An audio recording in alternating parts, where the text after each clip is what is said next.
For more than a year, Russian athletes have been under sanctions by world federations and the International Olympic Committee.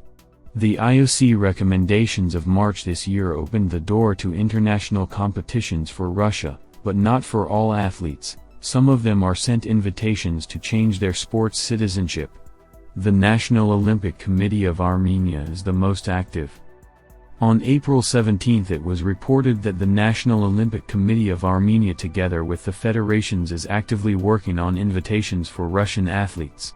According to Meet Ratings, Artur Dalaloyan, Olympic champion in gymnastics, and Artur Danielyan, silver medalist of European Championship 2020 in figure skating, received their letters. Both responded to the offer by saying no. It's the right thing to do.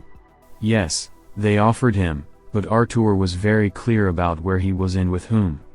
Dalaloyan did the right thing. He is a normal, well-mannered man and he could not just take and do so, said Valentina Rodionenko, senior coach of the Russian national gymnastics team.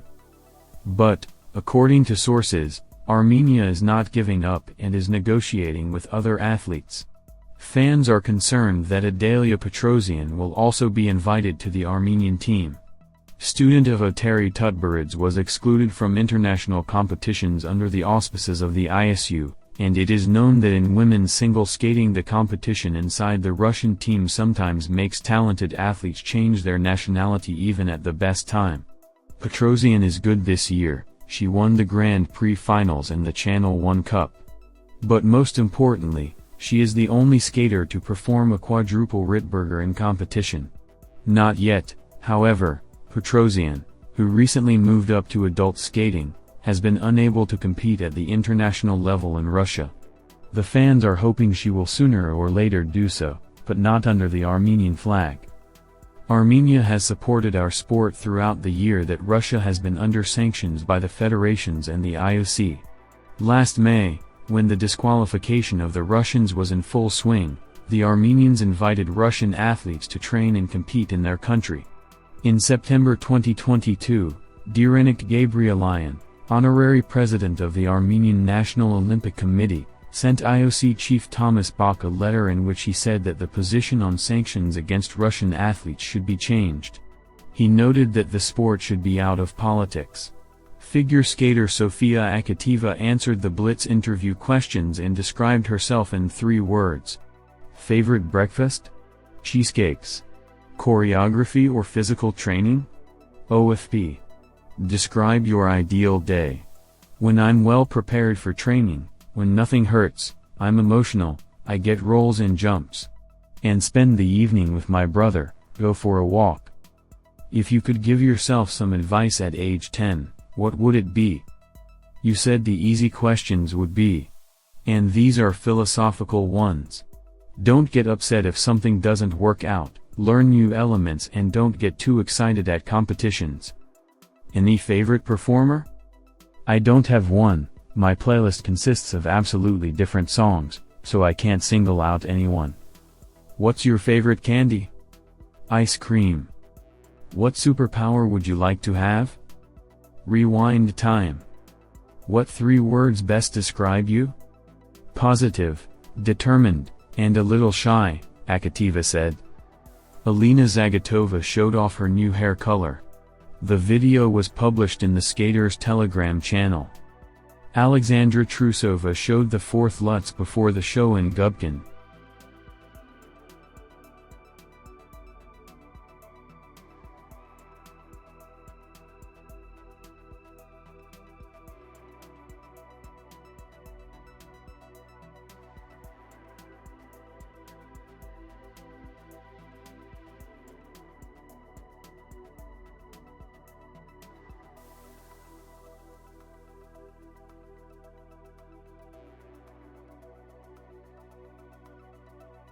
Kamila Valieva held a master class at the megasport venue.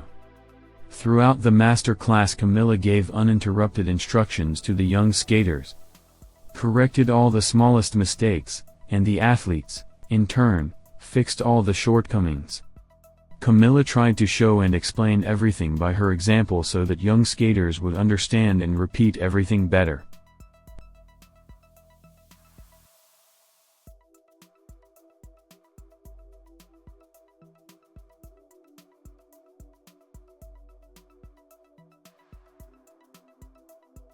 Olympic champion from Ukraine Oksana Bale did not support the admission of Russians to the competition.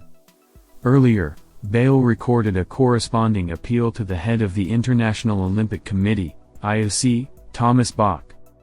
"I recorded this video, because I feel that right now it is necessary to address Bach. Because he is trying to shift the responsibility for the admission of Russian and Belarusian athletes to the international federations. It looks like he suggested, to bring back the Russians and Belarusians, and everybody has to make a decision. And I think it's very strange. Because, for example, the International Ice Hockey Federation did not allow Russian and Belarusian players, but in other sports they bring them back. The Olympic Games, in Paris, are about 16 months away. I think that Bach did not make his final decision on the Olympics 2024.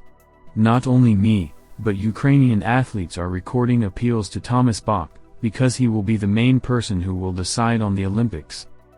There is nothing more I can do, except ask him to be honest and cordial," said Bale.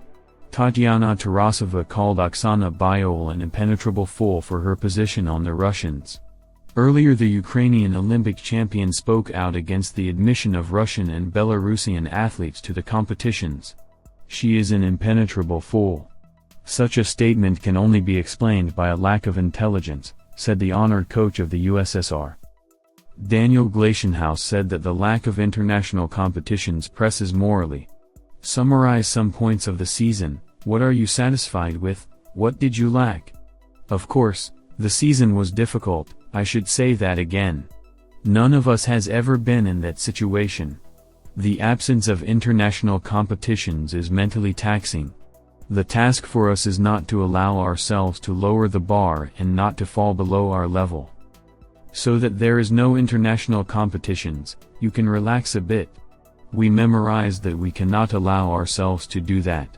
That's why we treated the staging and coaching in the same way we did in other seasons. Maybe we were loading a little bit less than last year, it was the Olympic season, and of course, we were working hard. There were a lot of competitions, there was a good prize fund, which motivated the athletes if someone lacked motivation. We made it through the year, and I can't say that anyone has lost form so far, or that our competitions have lost something in terms of entertainment or level of skill. We saw perfectly well that at all the Russian tournaments in women's singles we showed a higher level than at any international competitions.